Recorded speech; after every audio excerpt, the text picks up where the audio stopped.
Epicuro. Carta sobre a felicidade. A Meneceu. Epicuro envia suas saudações a Meneceu. Que ninguém hesite em se dedicar à filosofia enquanto jovem, nem se canse de fazê-lo depois de velho, porque ninguém jamais é demasiado jovem ou demasiado velho para alcançar a saúde do espírito. Quem afirma que a hora de dedicar-se à filosofia ainda não chegou, ou que ela já passou, é como se dissesse que ainda não chegou ou que já passou a hora de ser feliz. Desse modo, a filosofia é útil tanto ao jovem quanto ao velho, para quem está envelhecendo sentir-se rejuvenescer por meio da grata recordação das coisas que já se foram, e para o jovem poder envelhecer sem sentir medo das coisas que estão por vir. É necessário, portanto, cuidar das coisas que trazem a felicidade, já que, estando esta presente, tudo temos, e sem ela, tudo fazemos para alcançá-la. Pratica e cultiva, então, aqueles ensinamentos que sempre te transmiti, na certeza de que eles constituem os elementos fundamentais para uma vida feliz. Em primeiro lugar, considerando a divindade como um ente imortal e bem-aventurado, como sugere a percepção comum de divindade, não atribuas a ela nada que seja incompatível com sua imortalidade, nem inadequado à sua bem-aventurança. Pensa a respeito dela tudo que for capaz de conservar-lhe felicidade e imortalidade. Os deuses de fato existem e é evidente o conhecimento que temos deles. Já a imagem que deles faz a maioria das pessoas, essa não existe. As pessoas não costumam preservar a noção que têm dos deuses. Ímpio não é quem rejeita os deuses em que a maioria crê, mas sim quem atribui aos deuses os falsos juízos dessa maioria. Com efeito, os juízos do povo a respeito dos deuses não se baseiam em noções inatas, mas em opiniões falsas. Daí a crença de que eles causam os maiores malefícios aos maus e os maiores benefícios aos bons. Irmanados pelas suas próprias virtudes, eles só aceitam a convivência com seus semelhantes e consideram estranho tudo que seja diferente deles. Acostuma-te à ideia de que a morte para nós não é nada, visto que todo bem e todo mal residem nas sensações, e a morte é justamente a privação das sensações.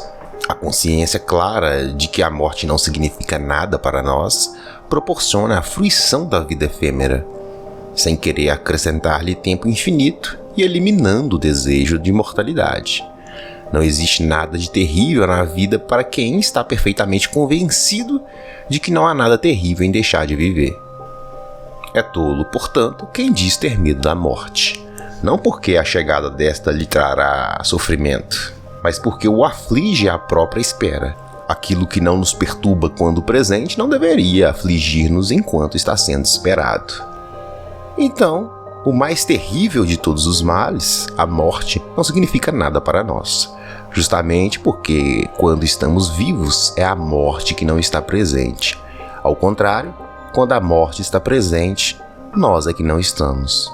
A morte, portanto, não é nada nem para os vivos, nem para os mortos, já que para aqueles ela não existe, ao passo que estes não estão mais aqui. E, no entanto, a maioria das pessoas ora foge da morte como se fosse o maior dos males, ora a deseja como descanso dos males da vida. O sábio, porém, nem desdenha viver e nem teme deixar de viver. Para ele, viver não é um fardo e não viver não é um mal. Assim como opta pela comida mais saborosa e não pela mais abundante, do mesmo modo ele colhe os doces frutos de um tempo bem vivido, ainda que breve.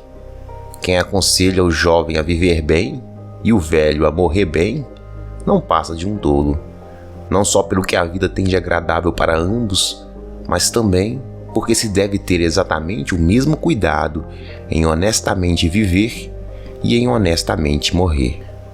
Mas pior ainda é aquele que diz: bom seria não ter nascido, mas uma vez nascido, transpor o mais depressa possível as portas do Hades.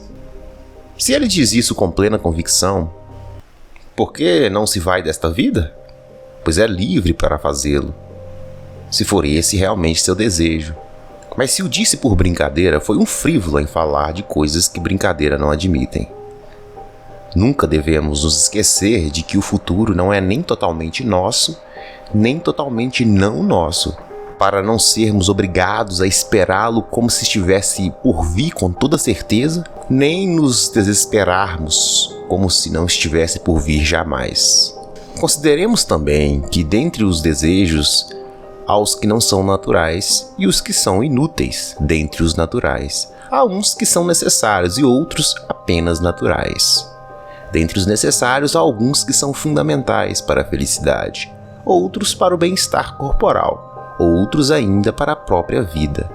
E o conhecimento seguro dos desejos leva a direcionar toda escolha e toda recusa para a saúde do corpo e para a serenidade do espírito, visto que esta é a finalidade da vida feliz. Em razão desse fim, praticamos todas as nossas ações para nos afastarmos da dor e do medo. Uma vez que tenhamos atingido esse estado, toda a tempestade da alma se aplaca. E o ser vivo, não tendo que ir em busca de algo que lhe falta, nem procurar outra coisa a não ser o bem da alma e do corpo, estará satisfeito. De fato, só sentimos necessidade do prazer quando sofremos pela sua ausência. Ao contrário, quando não sofremos, essa necessidade não se faz sentir. É por essa razão que afirmamos que o prazer é o início e o fim de uma vida feliz. Com efeito, nós o identificamos como o bem primeiro e inerente ao ser humano. Em razão dele, praticamos toda escolha e toda recusa. E a ele chegamos escolhendo todo o bem de acordo com a distinção entre prazer e dor. Embora o prazer seja nosso bem primeiro e inato, nem por isso escolhemos qualquer prazer. Há ocasiões em que evitamos muitos prazeres, quando deles nos advêm efeitos os mais das vezes desagradáveis, ao passo que consideramos muitos sofrimentos preferíveis aos prazeres, se um prazer maior advier depois de suportarmos essas dores por muito tempo. Portanto, todo prazer constitui um bem por sua própria natureza. Não obstante isso, nem todos são escolhidos. Do mesmo modo, toda dor é um mal, mas nem todas devem ser sempre evitadas. Convém, portanto, avaliar todos os prazeres e sofrimentos de acordo com o critério dos benefícios e dos danos. Há ocasiões em que utilizamos um bem como se fosse um mal, e ao contrário, um mal como se fosse um bem. Consideramos ainda a autossuficiência um grande bem. Não que devamos nos satisfazer com pouco, mas para nos contentarmos com esse pouco, caso não tenhamos o muito, honestamente convencidos de que desfrutam a melhor abundância os que menos dependem dela. Tudo que é natural é fácil de conseguir, difícil é tudo que é inútil. Os alimentos mais simples proporcionam o mesmo prazer que as iguarias mais refinadas, desde que se remova a dor provocada pela falta. Pão e água produzem um prazer mais profundo quando ingeridos por quem deles necessita.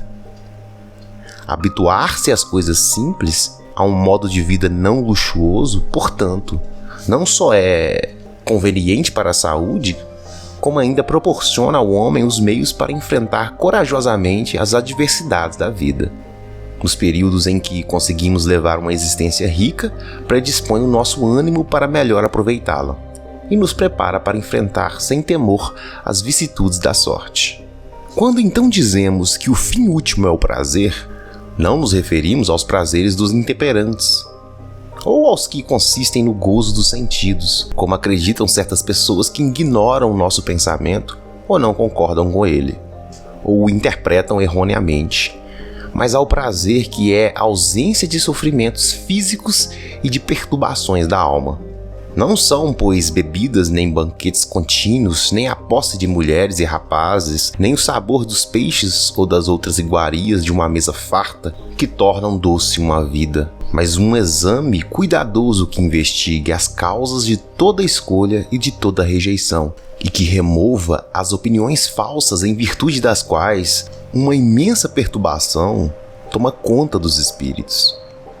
De todas essas coisas, a prudência é o princípio e o supremo bem, razão pela qual ela é mais preciosa do que a própria filosofia.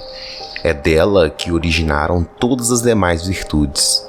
É ela que nos ensina que não existe vida feliz sem prudência, beleza e justiça, e que não existe prudência, beleza e justiça sem felicidade. Porque as virtudes estão intimamente ligadas à felicidade, e a felicidade é inseparável delas. Na tua opinião, será que pode existir alguém mais feliz do que o sábio? Que tem um juízo reverente acerca dos deuses? Que se comporta de modo absolutamente indiferente perante a morte? Que bem compreende a finalidade da natureza? Que discerne que o bem supremo está nas coisas simples e fáceis de obter? E que o mal supremo ou dura pouco, ou só nos causa sofrimentos leves? Que nega o destino, apresentado por alguns como o senhor de tudo, já que as coisas acontecem ou por necessidade, ou por acaso, ou por vontade nossa, e que a necessidade é incoercível, o acaso instável, enquanto nossa vontade é livre, razão pela qual nos acompanham a censura e o louvor? Mais vale aceitar o mito dos deuses do que ser escravo do destino dos naturalistas. O mito, pelo menos, nos oferece a esperança do perdão dos deuses por meio das homenagens que lhes prestamos, ao passo que o destino é uma necessidade inexorável. Entendendo que a sorte não é uma divindade, como a maioria das pessoas acredita, pois um deus não faz nada ao acaso, nem algo incerto, o sábio não crê que ela proporcione aos homens nenhum bem ou nenhum mal que sejam fundamentais para uma vida feliz, mas sim que dela pode surgir o início de grandes bens e de grandes males. A seu ver, é preferível ser desafortunado e sábio a ser afortunado e tolo. Na prática, é melhor que um bom projeto não chegue a um bom termo do que chegue a ter êxito um projeto mau.